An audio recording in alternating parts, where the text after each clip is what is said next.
Welcome to another episode where we unravel the complexities of communication protocols.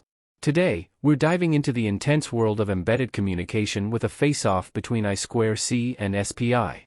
Let the battle begin. First up, the general differences. SPI boasts faster communication speed, ideal for high-performance applications. I2C is known for simplicity in wiring and uses fewer pins, perfect for projects with limited space. Both are reliable, but each has its strengths. Now, let's talk speed. SPI operates in full duplex mode, enabling simultaneous communication in both directions. This makes it lightning fast. I2C is typically half duplex, alternating between sending and receiving. Speed demons, meet SPI, efficiency seekers, say hello to I2C. In the battle for control, SPI supports a master-slave configuration with multiple slaves.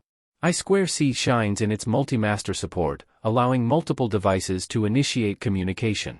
Choose wisely based on your project's hierarchy. Now, let's weigh the pros and cons. SPI's speed and simplicity come at the cost of more pins, making it less suitable for resource-constrained projects. I2C, with its efficient use of pins, might be slower, but it's a team player in complex networks. The choice depends on your project's specific needs.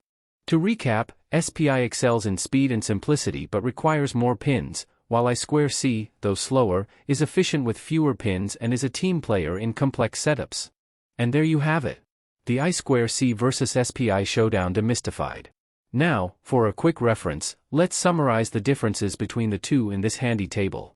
Don't forget to like, subscribe, and hit that notification bell for more insights on communication protocols. Until next time, keep coding and stay tech-savvy.